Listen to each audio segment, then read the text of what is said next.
7 మాసాలు కావస్తుంది. 7 మాసాల నుంచి అభివృద్ధి సంక్షేమ కార్యక్రమాలను అమలు చేయలేక వాటన్నిటినీ పక్కన పెట్టి తూతూ మంత్రం చేసేసి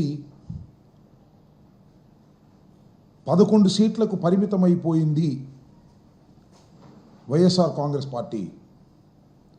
దీని పని అయిపోయింది అని మొన్నటిదాకా చెప్పినటువంటి వారు వైఎస్ జగన్మోహన్ రెడ్డి గారిని, వైఎస్ఆర్ కాంగ్రెస్ పార్టీని టార్గెట్గా చేసుకొని అద్భుతమైన అమోఘమైన కథలు అల్లి ప్రచారాలు చేస్తున్నారు. అడ్డగోలుగా కేసులు పెట్టి రిజిస్టర్ చేయించుతున్నారు. నిన్న మొన్న ప్రచారం జరిగింది. ఇబ్రహీంపట్నంలో ఒక సబ్ రిజిస్ట్రారు లేఖ రాశాడని, అదేదో చిన్న చిన్న ఛానల్స్లో వచ్చింది. అక్కడ ఇక్కడ ఏదో 0.5%, 5%, 2%, 1% ఉన్న బుడ్డ ఛానల్స్ ఉన్నాయి కొన్ని. వాటిలో విస్తృతంగా తిప్పారు. తిప్పి తరువాత మెయిన్ స్ట్రీమ్లో ఉన్నటువంటి తెలుగుదేశానికి సంబంధించినటువంటి పత్రిక ఈనాడు, దాంతోపాటు మరొక పత్రిక, ఈ పత్రికలు మళ్ళా దాన్ని తెర మీదకు తీసుకొచ్చి ఫస్ట్ పేజీలో వార్తలు రాశారు. బినామీ బూచోళ్ళు అని. వీళ్ళు ఎక్కడి దాకా వెళ్ళారంటే, ఈ సబ్ రిజిస్ట్రార్ చాలా అన్యాయాలు, అక్రమాలు, భూదందాలు, దొంగ రిజిస్ట్రేషన్సు, విశాఖపట్నంలోవి, రాజమండ్రిలోవి, ఇబ్రహీంపట్నంలో ఉన్నటువంటి చోట అనేక చోట్ల ఇవన్నీ చేశారు. దీని వెనకాల ఎవరో చీమకుర్తి శ్రీకాంత్ ఉన్నాడు. ఆ చీమకుర్తి శ్రీకాంత్ జగన్మోహన్ రెడ్డి గారికి, జగన్మోహన్ రెడ్డి గారి సతీమణి అయినటువంటి భారతమ్మ గారికి బినామీ వేల లక్షల కోట్ల రూపాయలు గోల్మాలైపోయింది అని ఒక కథనాన్ని మళ్ళా తెర మీదకు వండి వార్చేటటువంటి ప్రయత్నం చేస్తున్నారు. ఎవరు ఈ శ్రీకాంత్ కాదు, సింగ్, ఈ సబ్ రిజిస్ట్రార్? ఆయన ఏంటి, ఈ నెల 3వ తారీఖున ఆయన్ని పోలీసులు అరెస్ట్ చేశారు. ఒక విషయం ఇక్కడ మీకు చెప్పాలా, వైఎస్ఆర్ కాంగ్రెస్ పార్టీ అధికారంలో ఉన్నప్పుడే 2023 నవంబర్ 17న ఈ ధర్మసింగ్ అనే సబ్ రిజిస్ట్రార్ నివాసంలో ఏసీబీ దాడులు జరిపింది. ఇతను ఆదాయానికి మించినటువంటి ఆస్తులు ఉన్నాయని, అవినీతి విచ్చలవిడిగా చేస్తున్నాడనేటువంటి ఆరోపణలు రావడంతో 2023 నవంబర్ 17వ తారీఖున, అంటే వైఎస్ఆర్ కాంగ్రెస్ పార్టీ అధికారంలో ఉన్నప్పుడు ఈయన మీద ఏసీబీ దాడులు చేసింది, ఇంటి మీద సోదాలు చేసింది, ఆయనకున్నటువంటి పలు ప్రాంతంలో ఉన్నటువంటి ఆస్తుల మీద దాడులు చేసింది. ఇంట్లో ఉన్నటువంటి ఈ సింగు గారు గోడ దిగి పారిపోయాడు. ఆ రోజున మొన్న దొరికాడు 3 రోజుల క్రితం. అప్పుడు దాకా దొరకల, పరారీలో ఉన్నాడు. ఎవరు ఈ సబ్ రిజిస్ట్రార్ సింగ్ అంటే, ఆయన పేరు పెద్ద సింగ్, ఆయన పేరు ఏంటి, ఆయన బాలనాగ ధర్మసింగ్.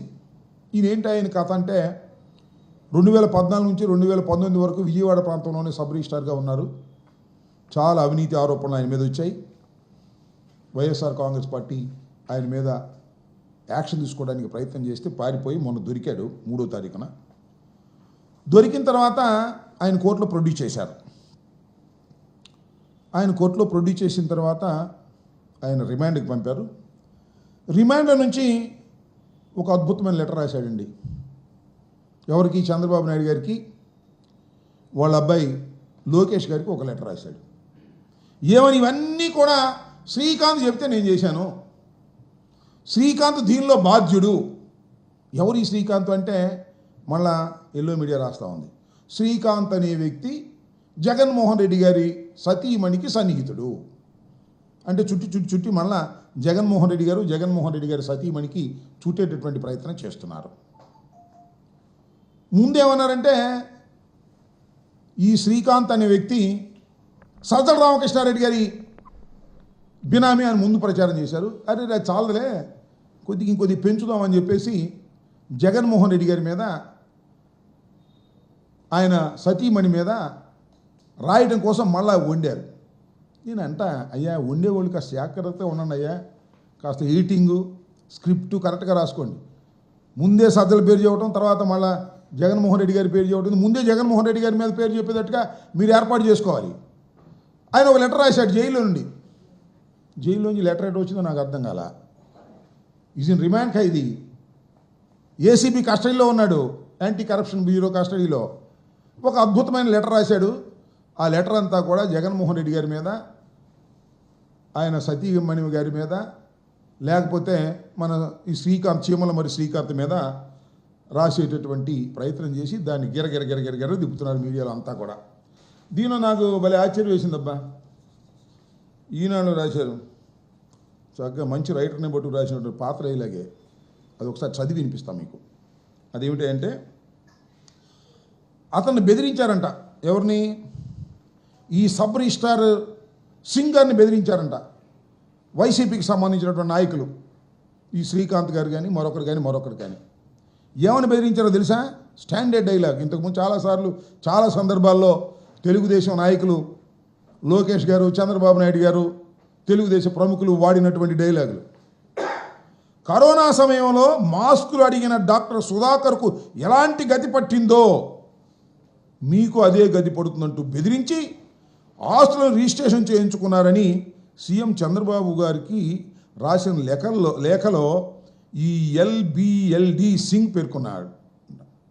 అయ్యా నిన్ను అరుణ్ సుధాకర్ని చంపేశామే, మాస్కులు అడిగితే ఆ రకంగా చంపేస్తాం, మర్యాదగా మొత్తం రిజిస్టర్ చేయమన్నామంట. మొత్తం రిజిస్టర్ చేశామంట. చూడండి కట్టుకది ఎంత అద్భుతంగా ఉందో. ఆడేటప్పుడు కాస్త అబద్ధం ఆడినా కూడా అతికేదట్టు ఉండాలా, అట్లా లేదు. చక్కగా పాత రైలాగులు తీసుకొచ్చి పొలిటికల్గా పెట్టి దీన్ని గిరగిరా తిప్పి జగన్మోహన్ రెడ్డి గారికి, వారి సతీమణి గారి మీద రాసేటటువంటి ప్రయత్నాలు చేస్తున్నారు. ఏదో చిన్న పత్రికలు రాశాయి, ఏదో రేటింగ్ కోసం రాశాయంటే, లేదా రేటింగ్ కోసం ఛానల్స్లో ఏదో గప్పండి గ్యాస్ కొట్టేటటువంటి వారు చూపిస్తున్నారంటే మనం నమ్మొచ్చు. కానీ చివరికి ఎల్లో మీడియాలో చాలా నెంబర్ 1 అని చెప్పుకునేటువంటి పత్రిక. అఫ్కోర్స్ దీనిలో అన్ని కట్టుకథలకు ఈ మధ్యన మరీ తెగించేశారు, అడ్డగోలుగా రాసే కార్యక్రమాలు చేస్తున్నారు. ఇలా జగన్మోహన్ రెడ్డి గారిని వ్యక్తిత్వ హననం చేయడానికి, వారి సతీమణిని వ్యక్తిత్వ హననం చేయడానికి ఇలాంటి కార్యక్రమాలు చేయటం చాలా దురదృష్టకరమని ఈ సందర్భంగా నేను చెప్పదలుచుకున్నాను.